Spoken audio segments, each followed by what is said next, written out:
الشكر علينا. بسم الله الرحمن الرحيم. لا إله إلا الله الموجود في كل زمان. لا إله إلا الله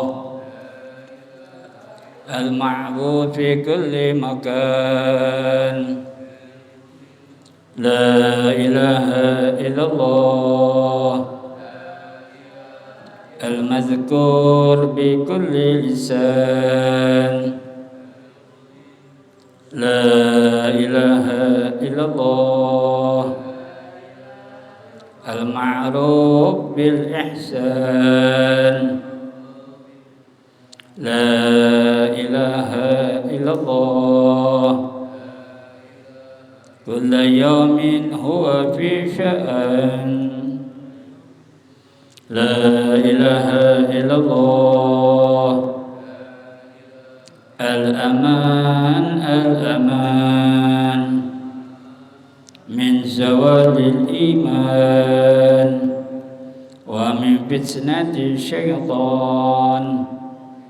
يا قديم الإحسان كم لك علينا من إحسان. إحسانك القديم يا حنان يا منان يا غفور يا غفار.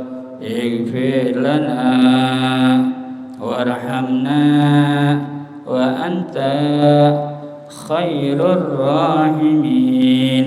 وصلى الله على سيدنا محمد وعلى آله وصحبه وسلم. الفاتحة. بسم الله الرحمن الرحيم. الحمد لله رب العالمين الرحمن الرحيم مالك يوم الدين. إياك نعبد وإياك نستعين اهدنا الصراط المستقيم صراط الذين أنعمت عليهم غير المغضوب عليهم ولا الضالين. رب اغفر لنا آمين. اللهم صل وسلم وبارك عليه وعلى آله. بسم الله الرحمن الرحيم. قال المؤلف رحمه الله تعالى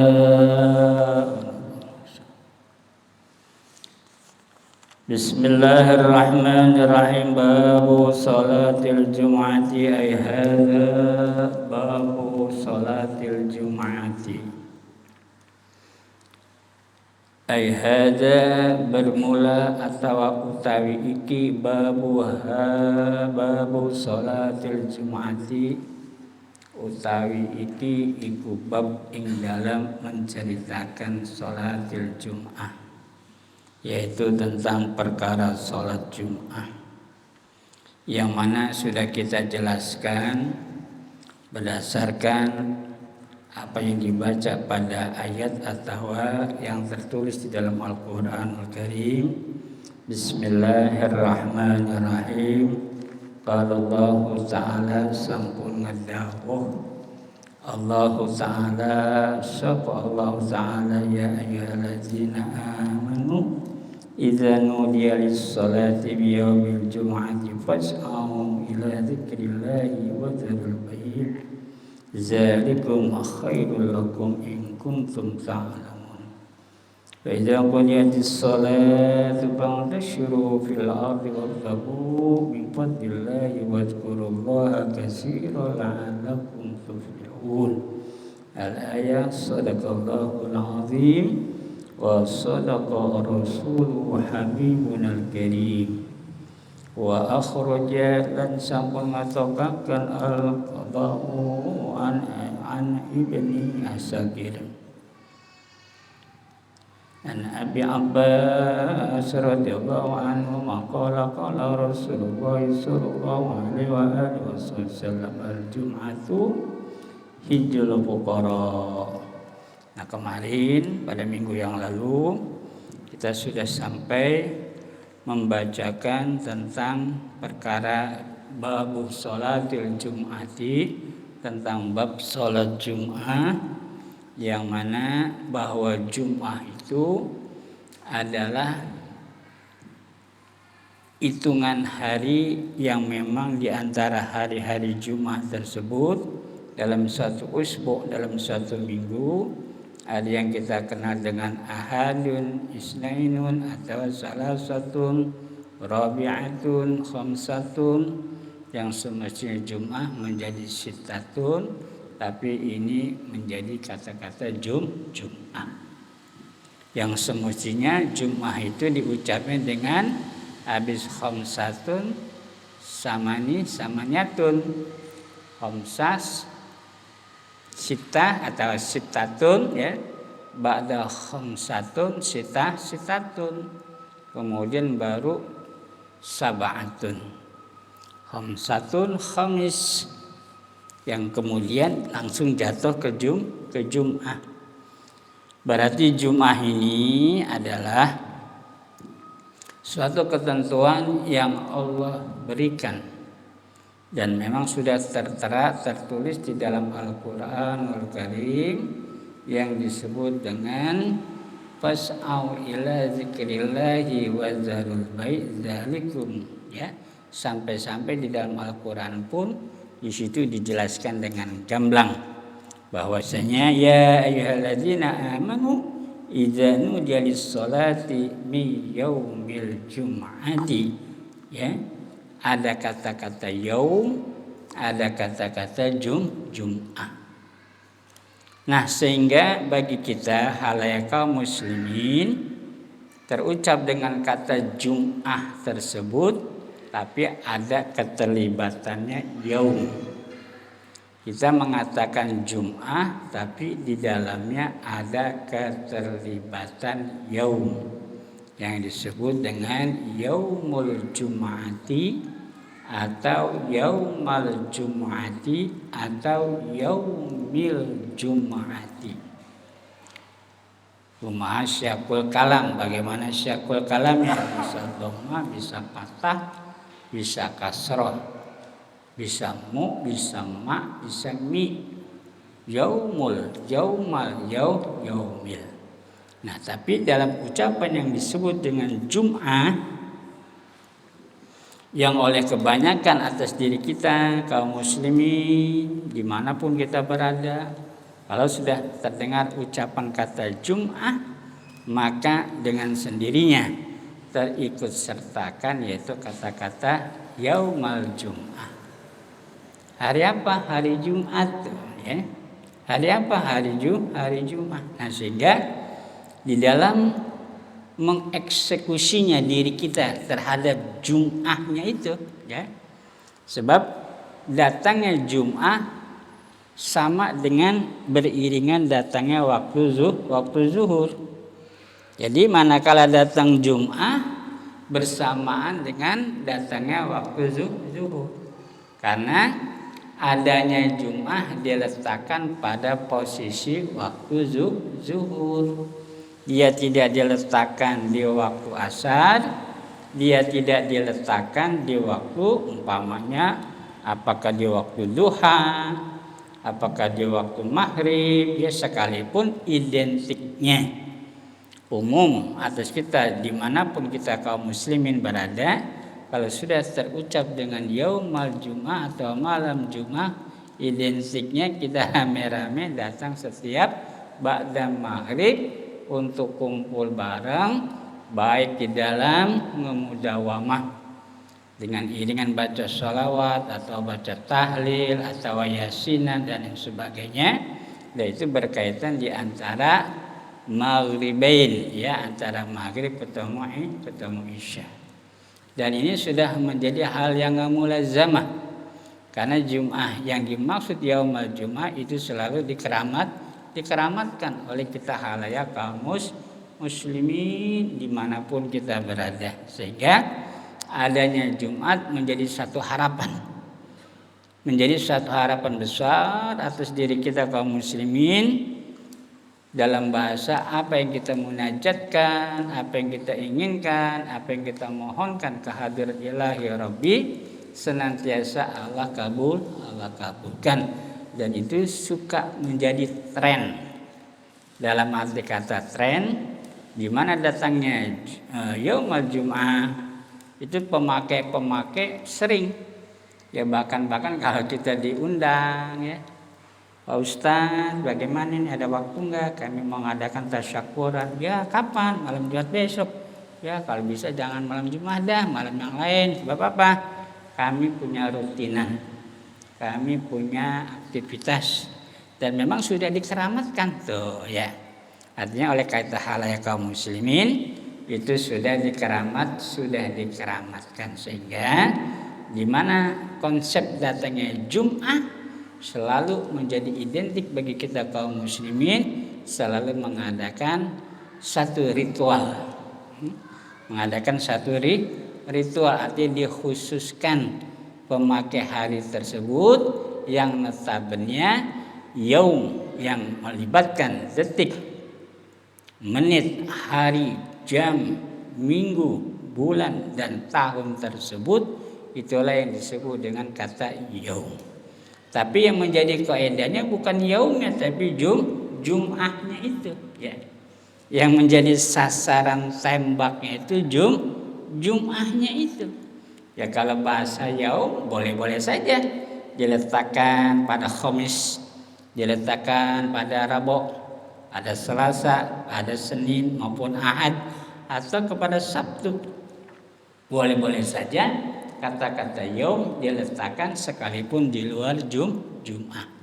Tapi notabene kata-kata Jum'ahnya inilah ya yang menjadi satu sasaran tembak, yang tatkala diucap kata Jum'ah maka hari atau jam mengikuti kepada mutabaqah waqi'nya si Jum'ah.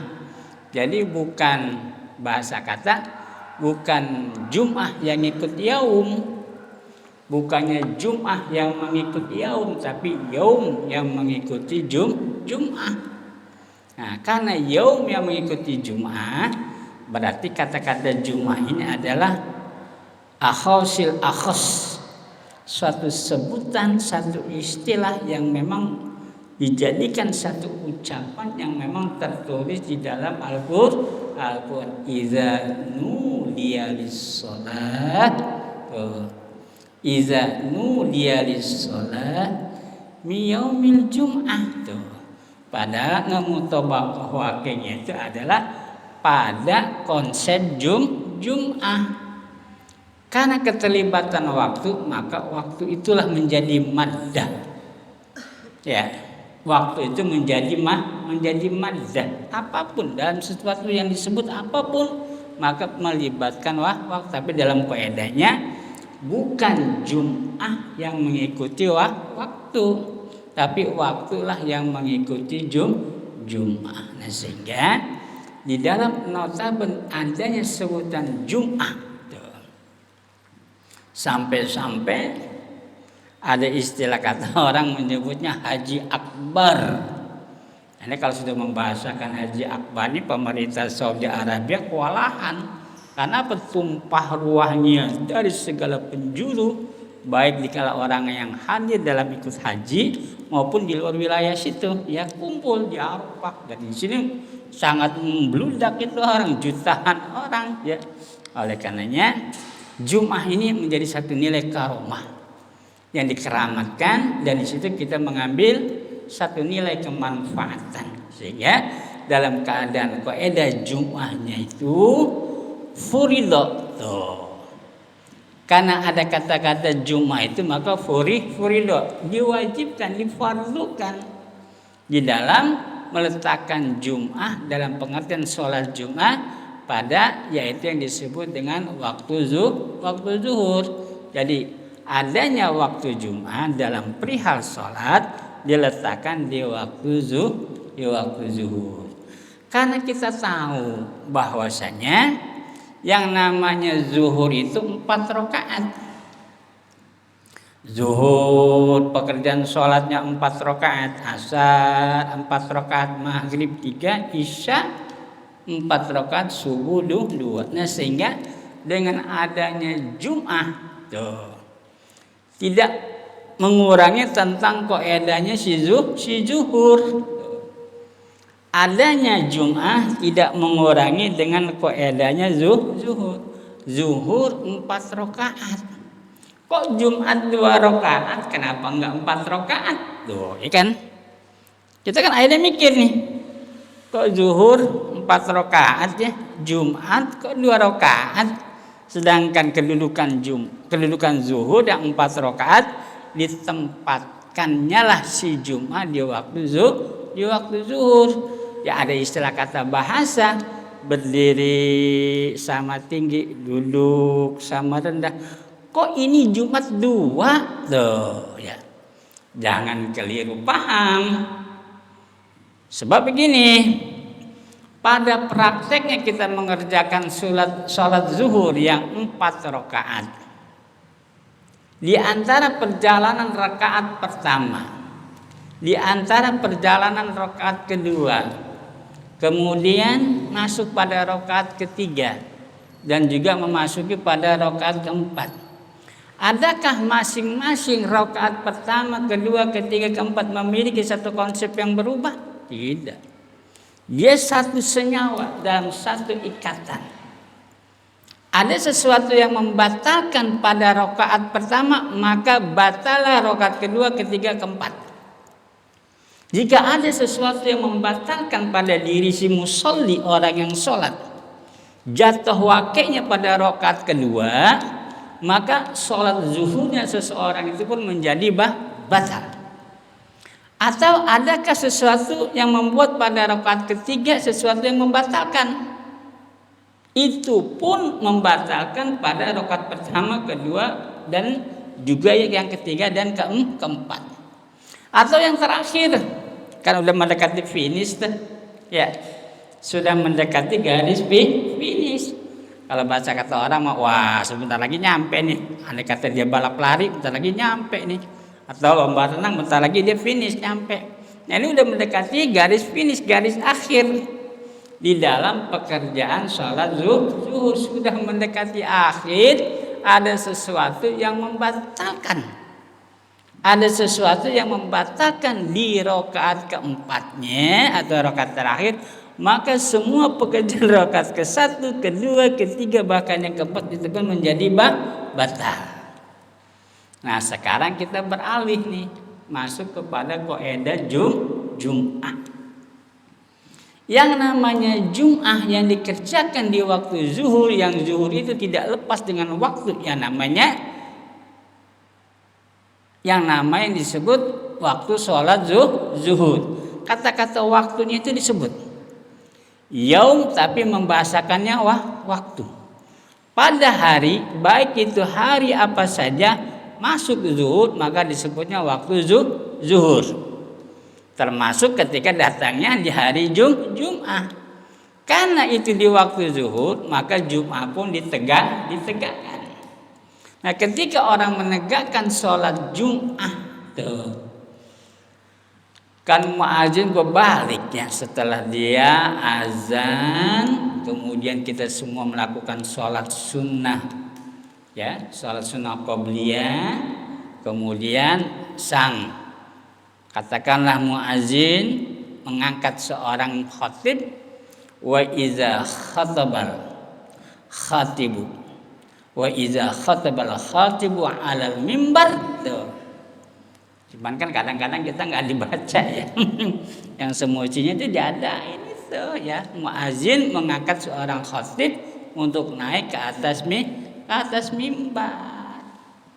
Karena biar bagaimanapun tentang praktek Jum'ah itu sangat sensitif. Praktek Jumat itu dalam pekerjaan Jum'ahnya sangat sensitif. Iza tahaddasal khatibu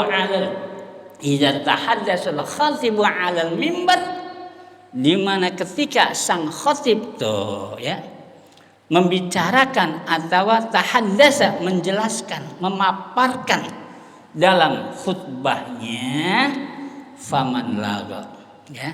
Jangan banyak action lah si mustami'innya ini, jangan banyak action. Karena kadang-kadang pura-pura batuk lah, ya, yang DM lah, yang cerita ini itulah, ya kan ada kan jamaah Jumatan datang, ya namanya nggak ngerti ilmu, di pojok dia ngobrol sama temannya, padahal Syekh Khatib sedang tahaddasa alam sedang bercerita nih, artinya mengucapkan tentang perkara-perkara rukun khutbah, sebab khutbatain itu ada rukunnya. Dalam khutbatain, dalam dua khutbah itu ada rukun. Makanya ketika sang khatib sudah naik ke atas mimbar, nah ini namanya mimbar nih. Kalau yang sebelum ini bukan mimbar, namanya podium. Ya, kan apa yang diucap dengan praktek kan beda. Wa idza khatabal khatibu 'alal mimbar. Mimbarnya mana? Ini mah podium tuh, ya. Podium yang segi 4 begitu ya. Itu namanya podium, bukan mimbar. Ini masjid-masjid, ya maaf kata, pengurusnya harus paham ini. Yang namanya mimbar ya begini, ada anak tangga untuk naiknya sang khatib di dalam mimbar seperti begini dan ini benar udah nih, ya. Ya kalau kita dilihat masjid-masjid kaum kan tahu sendiri ya, tinggi-tinggi, tapi kita cukup segini, artinya tidak kurang dari 3 anak tangga. Nah, ketika dia angkatnya seorang khatib, idza khatabal khatibu 'alal mimbar, maka di situ seruan. Ini kata seruan ini mesti ibarat kata seorang pemimpin batalion itu kan menentukan. Maju perang, dia perang. Maju mundur, dia mundur. Nah, makanya ketika muazin mengatakan tersebut, ini pasukan jamaah dalam masjid, faman laga. Jangan banyak action, jangan cerita ini, karena itu membatalkan di dalam khutbah Jum'ah. Dan di dalam prakteknya sang khatib ketika dia duduk di atas mimbar dan di dalam khutbahnya seorang khatib memang terkena rukun. Namanya ada rukun sholat, ada rukun khutbah. Khutbahnya ada 2, khutbatain, khutbah awal dan khutbah akhir. Nah, di dalam isi khutbah itu cuman ada 5. Ya, di dalam rukun khutbah itu ada 5. Pertama, menunjukkan kata-kata tahmid pujian kepada Gusti Allah. Ya mungkin kalimat pendeknya mah alhamdulillah tuh ya. Kata-kata pendeknya. Ya, kalau kata mau panjang lebih ahsan, lebih bagus. Nah, di dalam pekerjaan seorang khatib yang dia naik ke atas mimbar, maka sang khatib di dalam memberikan katakanlah penyampaian khutbahnya itu, maka khutbah seorang khatib itu terkena rukun, namanya rukun khutbah. Wa arkanul khutbati khamsatun. Di dalam rukun khutbah itu ada 5. Pertama, di dalam memuji kepada Gusti Allah. Yang kedua, bersolawat kepada Rasulullah. Yang kedua tuh ya. Yang ketiga itu wasiat. Wasiat itu boleh pendek, boleh panjang. Dalam arti kata usikum binafsi wa iyaya bitaqwallah la'alakum tuflihun la'alakum turah. Macam-macam ini. Kalau dia mau ngambil pendek, andai kata dia mau ngambil panjang, ya sebagaimana apa yang dia paham, dia hafal di dalam tulisan Al-Quran. Setelah yang ketiga wasiat, yang keempat qiraatul Quran. Walau ayatan tuh. Walau ayatan, sekalipun 1 ayat. Yang keempat, yang kelima addu'a lil mu'minin wal mu'minat wal muslimin wal muslimat. Nah, ini ada kata-kata muslim, ada kata-kata mukmin. Mana dalam urutan yang terlebih dahulu kita ucapkan, mukmin dulu apa muslim dulu? Tuh. Dulu pernah kita terangin tuh beberapa minggu yang lalu ya. Jangan ini mah bahasa kata, namanya orang berdoa minal mu'minina wal mu'minat. Yang lebih tertib muslim dulu. Minal muslimina wal muslimat wal mu'minina wal mu'minat. Nah begitu tata tertibnya. Muslim dulu baru mukmin, muslimat dulu baru mukminat. Nah, ini secara etika kita berdoa, jangan gabrus ya. Nah itu yang di dalam khutbahnya seorang khatib terkena rukun, namanya rukun khutbah. Itu ada 5, tahmid, sholawat, wasiat, ayat, plus doa minal muslimin wal muslimat wal mu'minin wal mu'minat. Nah timbul cerita panjang nih. Wah bagaimana sih nih? Kita kan orang Indonesia. Emang kenapa gitu? Ya berbahasa Indonesia lah. Nah ini enggak, kayaknya ya begitulah. Khotibnya baca ayat, 1-2 ayat, langsung doa kelar. Memang iya sih singkat padat, enak. Tapi enggak ngerti saya. Tuh, ya. Tapi enggak ngerti kata jamaah yang hadir. Dalam perilaku ibadah kita, bukan sesuatu ibadah yang kita kerjakan berdasarkan menurut enaknya kamu, bukan. Nah ini kan kadang-kadang urusan ibadah menurut bagaimana enaknya kita. Ya, dalam perilaku ibadah memang ketentuannya begitu. Di dalam pekerjaan sholat, khususnya di dalam sholatil Jum'ah. Nah ini kita mengenal di dalam Jumat itu ada khutbah, namanya khutbatain. Di dalam khutbatain itu ada rukun, namanya rukun khutbah. Di antara rukun khutbah itu semuanya ada 5 diantaranya, yaitu tahmid, cara memuji kita kepada Allah. Yang kedua bersolawat kepada Rasulullah. Yang ketiga wasiat. Yang keempat diqiraatil ayat walau ayatan, baru doa. Tapi kan yang menjadi rewel ini kan hadirin, orang yang hadir. Nah sekarang kita kembali pekerjaan sholat zuhur. Ada sesuatu yang membatalkan pada rokat, entah ke-1, entah rokat kedua, entah yang ketiga ataukah yang keempat, maka batal itu sholat zuhurnya tanpa kecuali, tanpa memandang dan tanpa siapa dia. Nah Jumat pun demikian.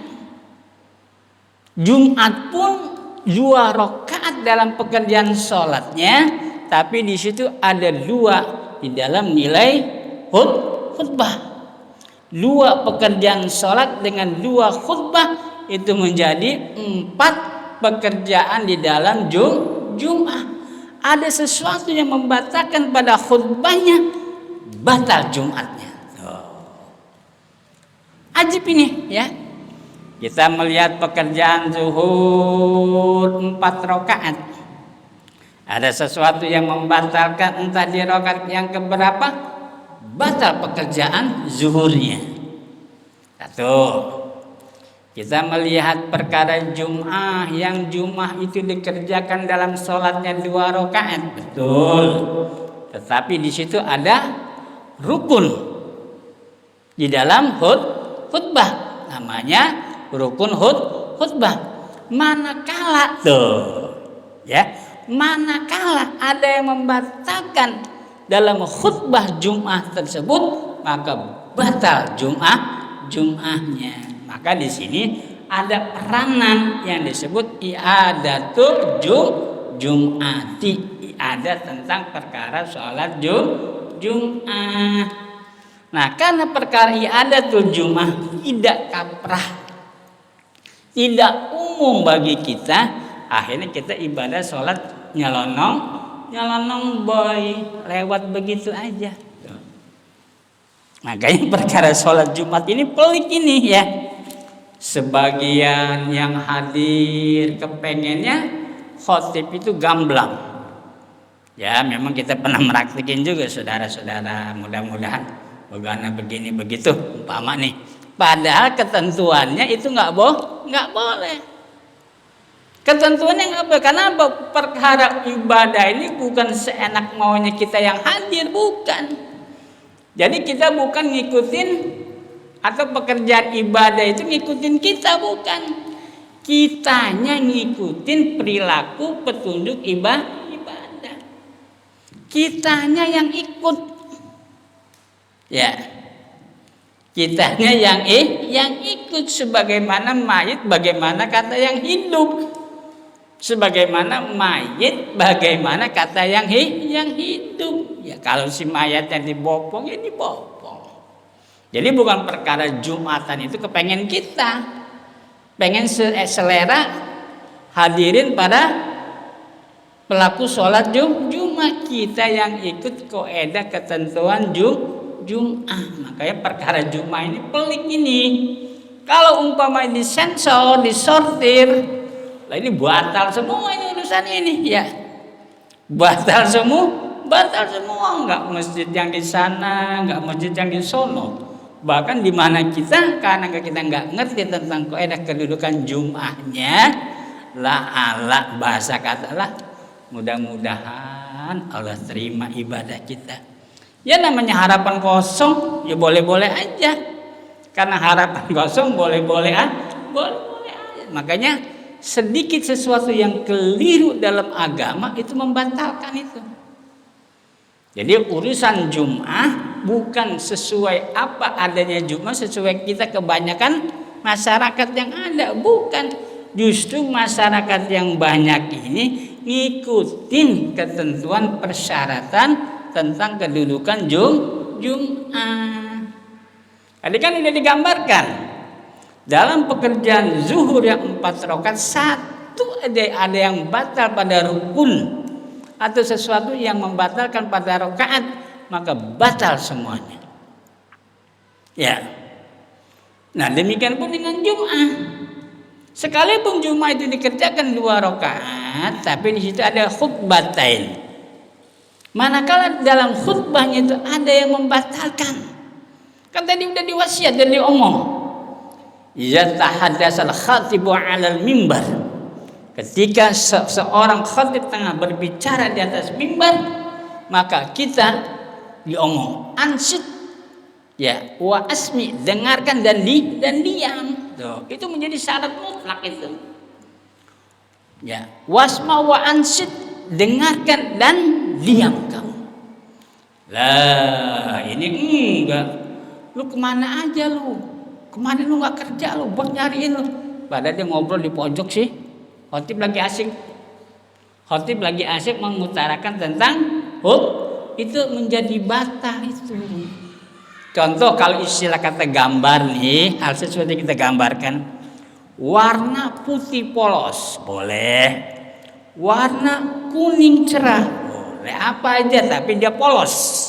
Kalau kuning polos, biru polos, merah polos, hitam polos, putih pun demikian.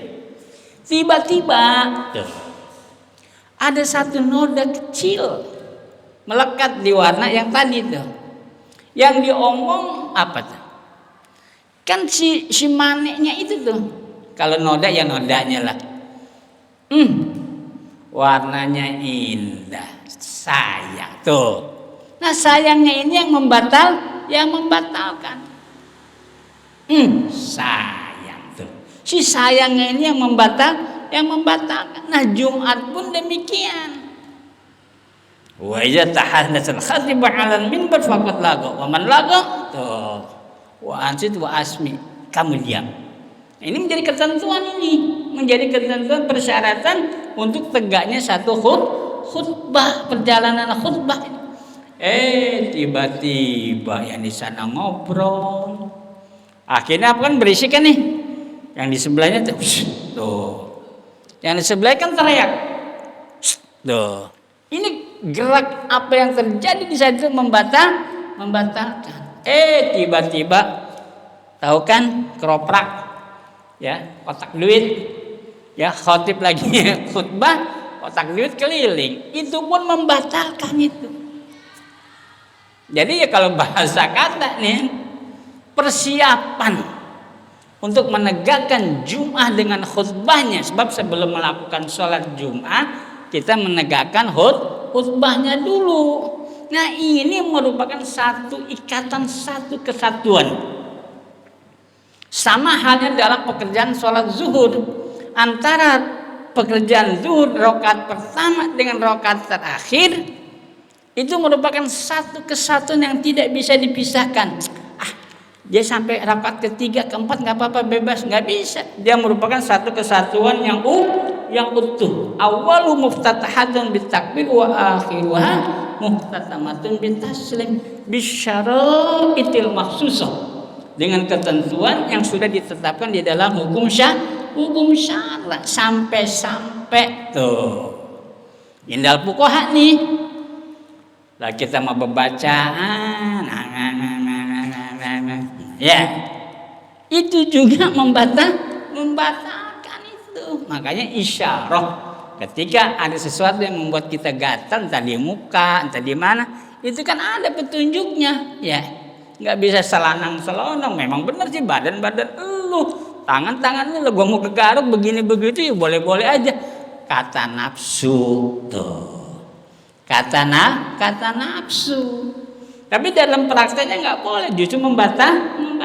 Nah sama ketika khutbah ditegakkan untuk menegakkan Jum'atan, itu sudah diomong wa ansitu wa asmi faman lagu. Jangan banyak, ya kalau batal jangan banyak action lah, ya. Bapak itu membatalkan itu. Oh timu tang teng tong, wah cerita luas, ya. Wah begana, ya maklum lah. Yang bicara orang mafi ilim, orang yang nggak ngerti ilmu, ya pantas. Ya, tapi bagi orang yang ngerti ilmu dia tidak. Ya, just stand by, just siap. Makanya perjalanan Jum'ah dengan khutbahnya itu nggak dituntut lama, cukup walau ayatan terus baca doa Allahumma fir lil mu'minina wal mu'minat wal muslim. Kenapa? Ngejaga tuh. Ngejaga jangan sampai membatalkan. Karena apa? Orang kalau sudah bicara nih, syariatnya orang itu bicara. Syariatnya. Tapi kan hakikatnya pengen didengar. Ya. Orang bicara, betul siapa aja punya hak untuk bicara. Itu syariat. Tapi kan hakikatnya pengen didengar. Hakikatnya pengen didengar. Nah demikian pun dalam amaliyah pekerjaan khutbah pun faman lagha, tidak boleh banyak action. Kenapa? Di dalam mengisi tentang apa yang ditentukan di dalam rukun khutbah cuma 5. Tahmid, sholawat, wasiat, qiraatul ayat walau ayatan, doa lil muslimin, udah khalas tuh ketentuannya. Masjid itu Jumatannya nggak enak, kenapa? Nggak ngerti saya, atau baca ayat atau langsung doa selesai sholat. Memang begitu ketentuan Jumat, bukan sesuai dengan keinginan masyarakat. Masyarakat ikut, umat ikut terhadap ketentuan nilai ibadah yang sudah ditahkim, yang sudah dihukumkan tuh. Makanya bicara tentang Jumat di wilayah kita nih, Jakarta secara umum, ya, lain ladang, lain belalang, lain lubuk, lain ikannya, ya seolah-olah menggambarkan itu kan di lingkungan pesantren ada kiai, ada kita kan sama di sini Jumatan juga tuh, padahal ketentuan perkara hukum nggak di kota, nggak di kampung, nggak di pesantren, nggak di luar pesantren. Pesantren kok ada hukum itu memang harus diterapkan. Aduh Pak Habib, bagaimana ya? Ini berjalan udah puluhan tahun ini, ya sudah berjalan puluhan tahun, apa bisa dirubah? Artinya kita tinggal menunjukkan keberanian. Kita ibadah sesuai ngikutin nafsu, apa kita ibadah sesuai ngikutin petunjuk hukum tuh. Kalau kita ibadah mengikuti petunjuk nafsu, ya kepengennya begitu. Ya, an nafsu katifli. nafsu itu bagaikan anak kecil, mesti diomong, mesti diikutin, ya aura keinginannya disenengin. Nah baru makanya an-nafsu katifl. Nafsu itu bagaikan anak kecil. Kita bukan, kita orang ilim, idrok, ngerti, paham. Makanya untuk ngerti di dalam perkara urusan tentang peribadatan, untuk mengerti paham tentang urusan peribadatan, ya tetap harus pakai kaidah hukum. Jangan kita teriak, mas ini ada apa? Laut. Emang kenapa laut? Banyak mustikanya. Kenapa? Ya sudah, kamu masuk ke arena ke laut untuk mengambil mustika. Waduh, ibarat kata Allah hamparkan daratan, gunung, lembah, semua bahkan laut pun terlibat. Di dalamnya ada mustika yang bagus, yang mahal. Ibarat kata nilainya sudah tidak terhingga, udah bukan miliaran lagi, triliunan bahasanya, ya. Kemudian bagaimana? Tapi saya bingung, kenapa? Saya pengen cari mustika yang lebih mahal. Ada tuh. Kamu pengen mendapat mustika yang di laut, itu pun Allah adakan. Kamu pengen mendapat mustika di gunung, itu pun Allah adakan. Kamu juga pengen apa ya? Ya saya juga pengen mustika yang ada di darat, itu pun Allah sudah adakan. Lantas adakah mustika yang lebih termahal, tertinggi nilainya? Ada tuh. Adakah nilai mustika yang lebih dari itu? Ada. Siapa dia? Rasulullah. Itu mustika yang tidak ternilai itu. Dibanding dengan nilai yang ada di lautan, bukan bandingan. Rasulullah mustika yang dibanding dengan daratan, bukan bandingannya. Rasulullah mustika yang dibanding dengan tingginya gunung, itu pun bukan bandingannya. Jadi bagaimana kepada kita? Itulah Rasulullah SAW merupakan mustika yang atas kita sebagai hamba Allah harus kita punya. Lantas apa yang dibawa oleh mustikanya Rasulullah SAW? Akan kita ini mikir lagi nih, apa sih yang merupakan mustikanya pada Rasulullah SAW? An-Nabi sallallahu alaihi wasallam mengatakan, inni taraktu fikum amrain. Aku letakkan, aku serahkan, aku tunjukkan, aku pernahkan, aku pakaikan engkau. Ibarat kata mahkota. Inni taraktu fikum amraini. Tuh, dua perkara. Kalau di dalam bahasa hadis kitabullah wa sunnati. Tapi kaidah hakikatnya adalah dua kalimat yang menjurus kepada satu nilai akidah yang berkaitan dengan syahadat tauhid, nilai akidah yang kedua yang berkaitan dengan syahadat Rasul. Itu mahkota mustikanya Rasulullah itu. Tuh. Ya. Itu mustikanya Rasulullah SAW. Lah kalau kita nggak pegang mustikanya Rasulullah, lah kita nggak ada harganya kita. Ya, kalau mustikanya Nabi Sallallahu Alaihi Wasallam kita nggak punya, hidup diri kita ini imma dunyan wa imma ukhra, nggak ada nilainya. Bahasa kata jadi sampah. Sampai orang tua. Kalau bahasa orang tua kan kita bisa membayangkan ya. Ada orang tua jasmaniah, ada orang tua rohaniyah. Ya fulan ta'al. Tuh. Ya fulan ta'al, sini kamu. Ini bahasa orang tua. Imma sebagai orang tua jasmania, orang tua kandung, wa imma sebagai orang tua rohaniyah, bahasa kata guru ngaji. Ya. Ya fulan ta'al. Nji kulo panjenengan kulo manggut. Siapa ente? Anak fulan bin fulan, pangersa anak fulan bin fulan, rumo anak fulan bin fulan, abu ya. Ya, anak apa? Ente mau jadi manusia atau mau jadi setan ente? Ini bahasa orang tua nih. Ya fulan ta'al, ente mau jadi manusia atau mau jadi setan ente? Nah, kita bingung ini. Masa iya jogrokan kelihatan nampak jelas disebut setan, Romo? Ya, saya katakan, kamu pengen jadi setan apa pengen jadi manusia?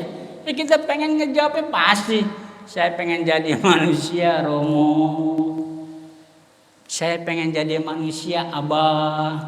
Ya, kalau kamu pengen jadi manusia, ngaji tuh. Kalau kamu pengen jadi manusia, kamu ngaji. Sebab cuma setan doang yang gak mau ngaji itu.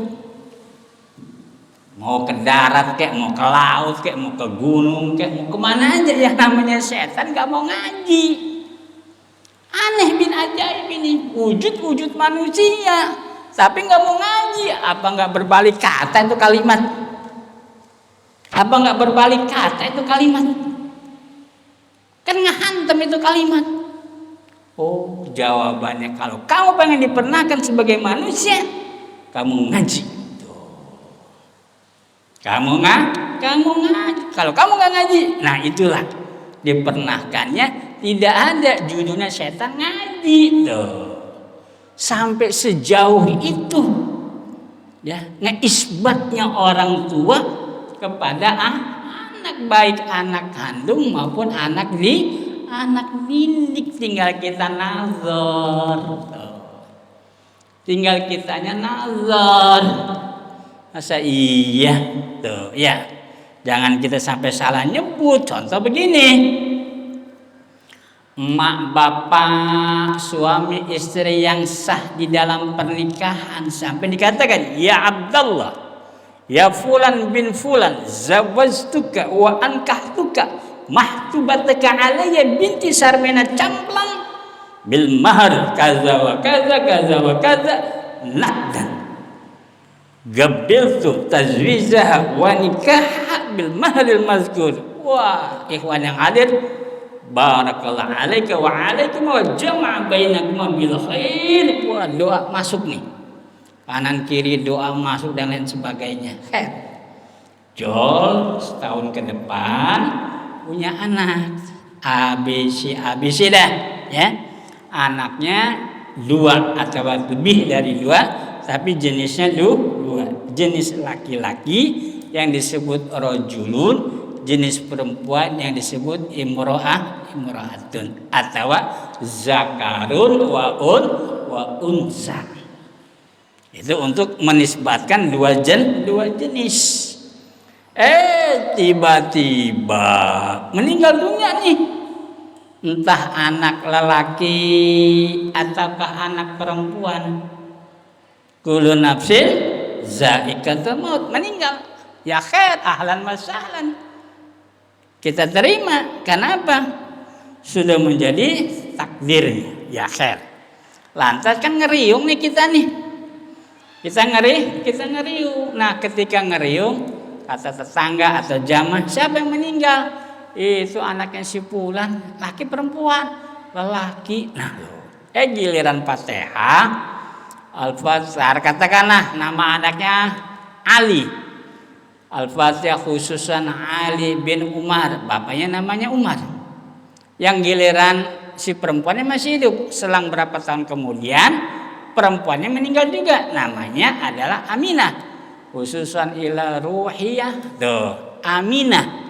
Nah, ini yang menjadi masalahnya, ini ban bin bunnya ini nih.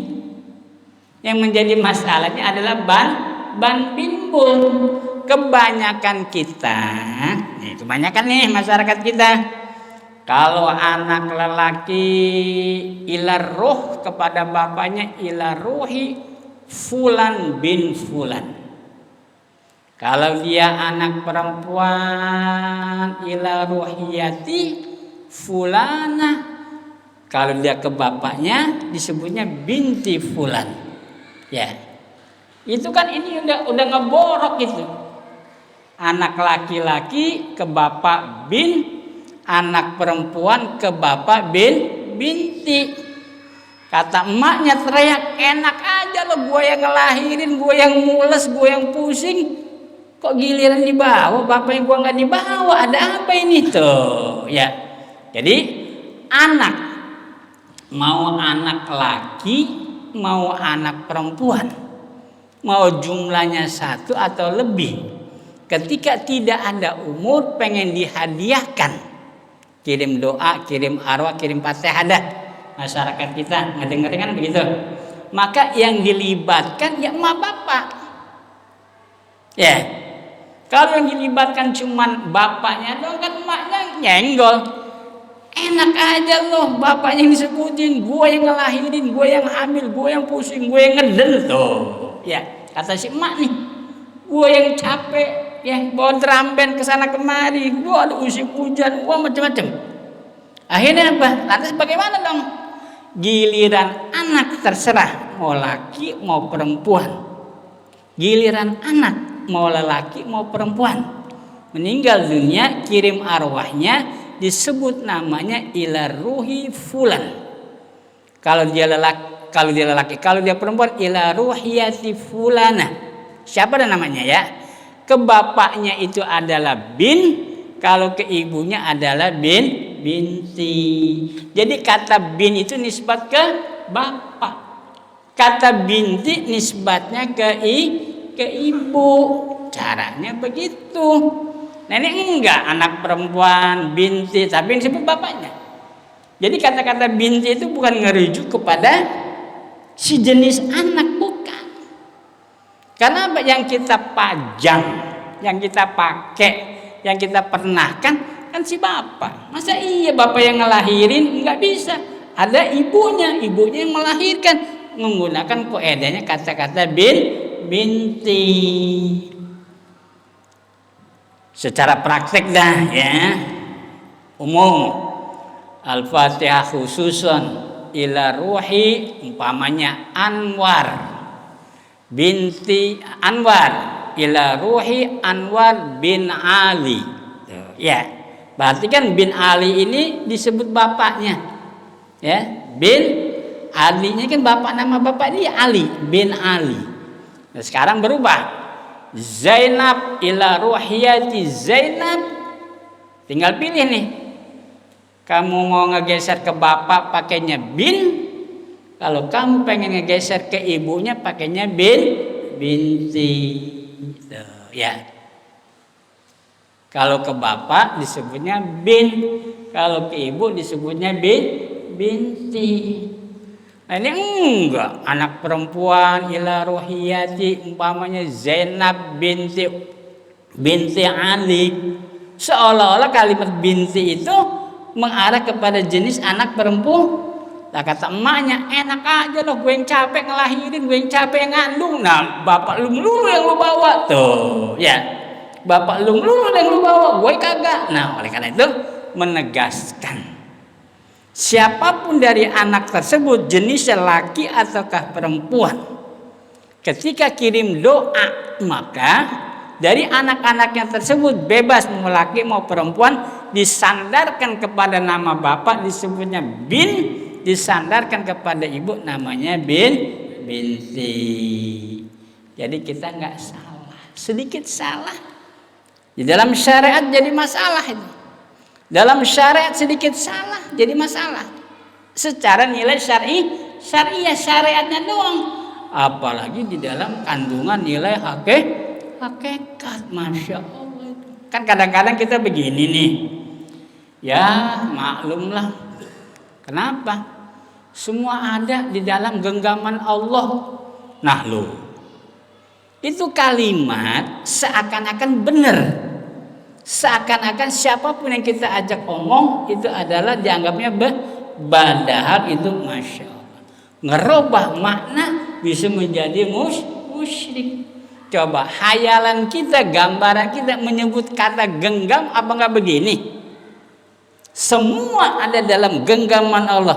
Coba secara ngahayal aja, secara menghayal aja, menyebut kata menggenggam kan begini, ya menggenggam. Sebegitunya apakah kamu tidak merambat membawa kata-kata semua di dalam bikop detilan dalam genggaman Allah? Ini kan Masya Allah halus, lembut, licin, bisa membawa kepada nilai kemusyrikan. Makanya dituntut Alaikum bimujalasatil ulama wastima'i kalamil hukama. Dulu kamu kalau kamu pengen dipernahkan jadi manusia ngaji tuh. Supaya apa? Supaya kamu tidak dinisbatkan kepada setan. Sebab makhluk Tuhan yang nggak mau ngaji cuma setan doang itu. Apa nggak serem ini? Ya, apa nggak serem? Aduh, kita kan udah ngaji alip-alipan, kita kan udah ngaji perukunan. Mas, sini. Dikali terserah airnya mau gede atau mau kecil boleh, atau punya sumur boleh, atau apa punya jet pump, kenapa nyedot air di pump boleh, di mana aja bebas. Ini cucian ada sebakul gede ini. Ini ada cucian sebakul gede. Sudah direndam 2 hari 2 malam. Sudah itu dicuci, diinjak-injak. Kalau di kampung kan diinjak-injak itu pakai kalau udah dekil ya. Digepek, diinjak, waduh, belum disikat lagi. Selesai kan?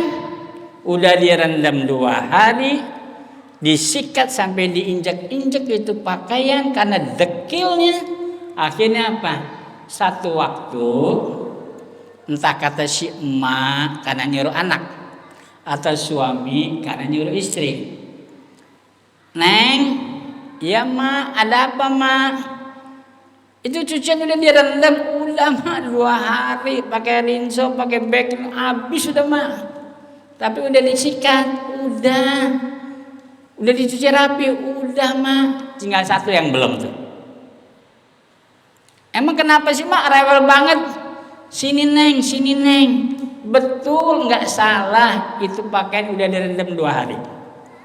Betul nggak salah itu pakaian ibarat kata udah disikat. Udah dibilas belum? Tuh. Ya. Ini kata-kata bilas ini menentukan ini. Padahal udah direndam, udah digrebek, udah disikat, udah diinjak-injak. Terakhir ditowel lagi. Neng, itu pakaian udah dibilas belum? Tuh. Halus, lembut. Kata-kata bilas doang itu. Ya. Kata-kata bilas. Nah, sekarang kita ngaprak nih ngaji Quran, ngaji fikih, ngaji tafsir, ngaji hadis. Ya boleh-boleh aja. Namanya orang kebutuhan ngerti paham ilmu. Tapi harus dibilas. Dibilas. Lantas ditanya, yang ngebilas ilmu itu apa ini? Udah gak ada jawaban. Yaitu akidah. Padahal udah dicuci rapi bersih, tinggal ngejemur doang. Ditowel. Dibilas dulu baru dijemur. Aneh ini kalimat. Sering diucap, sering dipakai, sering diteriakin di masyarakat, di keluarga, tapi ini kita nggak nyambung. Apa ini kata-kata bilas ini? Padahal pengertiannya dimanapun duduk kamu, menghadap kepada siapapun ngajinya kamu, tetap harus dibilas. Ibarat kata orang sholat tapi menyimpan junub, membatalkan itu. Membatalkan. Oleh karena yang penting di dalam konsep pengetahuan ilmu akidah ini menjadi identitas jati diri kita, baik kehidupan kita kelak di alam dunia berjalan maupun nanti kelak di alam akhir. Di alam akhir ini pegang kuat-kuat ini ya. Karena apa? Ya Allah ya Rabbi. Ini kita belum ngebuka tentang bab risalah yang ada pada Rasulullah ini ya. Kalau sudah ngebuka tentang bab risalah yang ada pada Rasulullah, Masya Allah ya, luar biasa. Namun secara perlahan untuk kita tolak sedikit demi sedikit ya. Kita sudah memasuki tentang hadza babu sholatil jum'ati, tentang perkara sholat Jum'ah, sekalipun Jum'ah bukan disebut pada yaumus sittatun ya, ada yaumal khamis, ada yaumal sit, tapi dikatakan kategorinya Jum'ah.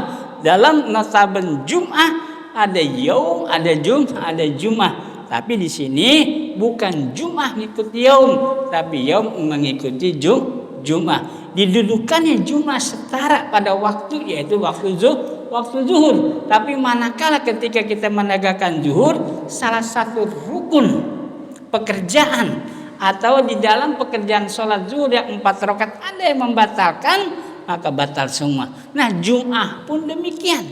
Ada sesuatu yang membatalkan pada khutbah.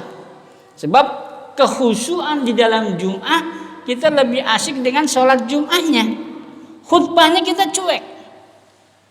Kebanyakan di dalam menegakkan Jum'ah, kita lebih khusyuk, lebih tandas terhadap pekerjaan sholat Jum'ahnya. Tapi ketika khutbah tuh, sedangkan antara sholat yang disebut sholat Jumat dengan khutbah itu ibarat pekerjaan sholat zuhur, antara rakaat pertama dengan rakaat terakhir sebelum salam itu mengikat, nggak bisa terpisah satu sama lain. Tuh. Tidak bisa terpisah satu sama lain. Nah, antara Jum'ah dengan khutbah Jum'ah itu juga tidak boleh terpisah. Tapi kebanyakan dari kalangan kita masyarakat awam, masyarakat umum lebih asik dengan Jumatnya. Khutbahnya nggak diperhatikan. Pada khutbah Jum'ah yang 2 khutbatain berkaitan dengan Jumat itu mengikat satu sama lain. Batal khutbahnya walau. Batal khutbahnya walau seperti apa? Ketika masyarakat datang, ini kan lagi khutbah nih, kan nggak semua orang tampil sebelum Jumat. Kadang-kadang lagi khutbah pertama dia nongol. Kadang-kadang dengan nongolnya masuk ke masjid dia sholat sunnah 2 rakaat entah tahiyat pun apa. Ya ibarat kata. Nah, yang lebih ahsan ketika orang itu datang khutib dalam keadaan khutbah, cukup dia duduk manis di dalam masjid, famalago, tidak ada action yang lain sebagainya. Yang ada apa?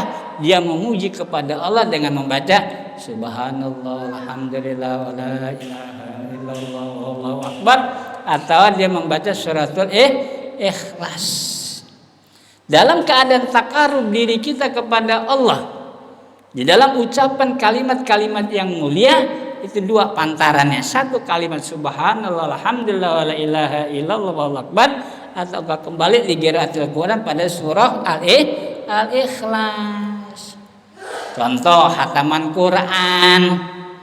Aduh, saya nggak bisa baca Quran, mata saya udah kena katarak. Aduh, macam-macam alasan nih. Ya sudah, kamu dengarkan, kamu membaca kalimat subhanallah sampai wallahu akbar, atau kamu membaca surat itu nilai derajat sama, memberikan nilai fadilah, faedah hatamnya Al-Quran atas diri kamu sekalian. Ya. Mudah-mudahan ini bermanfaat. Memang sedikit lagi tentang keterangan masalah di dalam sholat Jumat, yaitu tentang keberadaan bebersih kita, seperti motong kuku, motong jenggot, ya, motong macam-macam lah, ya. Nilai-nilai yang memang disunahkan di hari Jumat tersebut yang berkaitan di badan kita. Insya Allah pada pertemuan mendatang akan kita kupas, akan kita bahas di dalam penjelasannya, biar kita menemukan pada Jumat, pada hari Jumatnya tersebut, kita menemukan Jumat di hari Jumatnya tersebut, supaya memiliki nilai eksistensi untuk tegaknya kita menegakkan ibadah. Amin. Allahumma ya rabbal alamin. Bismillahirrahmanirrahim. A'udzu billahi minasyaitonir rajim. Bismillahirrahmanirrahim. Alhamdulillahi rabbil alamin. Ar-Rahmanir Rahim. Maliki yaumiddin. Iyyaka na'budu wa iyyaka nasta'in. Ihdinas siratal mustaqim. صراط الذين أنعمت عليهم غير المغضوب عليهم ولا الضالين آمين. بسم الله الرحمن الرحيم. يا ذا الجلال والإكرام. اللهم صل وسلم على سيدنا وبركاته ومولانا محمد صلى الله عليه وسلم صلاة تغفر بها الذنوب وتصلح بها القلوب وتنطق بها العنصب وتلين بها السوء على آله وصحبه المنصب بحق سيد الوجود بمجلس بهذا اليوم وبكل يوم وباليوم الموعود سرا وجهرا في الدنيا والأخرى وعلى آله وسلم برحمتك يا أرحم الراحمين. اللهم اهدنا بهداك وجعلنا ممن يشارك في رضاك ولا تولنا وليا سواك. ولا تجعلنا ممن حلف أمر وعاش حسبنا الله ونعم الوكيل لا حول ولا قوة إلا بالله العلي العظيم اللهم يا ربنا افتح لنا باب الفتح ورضا ورحمة الله يدينا علم النافع واغفر لنا واختم لنا يا رب حسن خاتم مع العمل العاقبة ربنا يا كريم آتنا في الدنيا حسنة وفي الآخرة حسنة وقنا عذاب النار وصلى الله على سيدنا محمد النبي الأمي وعلى آله وصحبه وسلم والحمد لله رب العالمين. Assalamualaikum warahmatullahi wabarakatuh.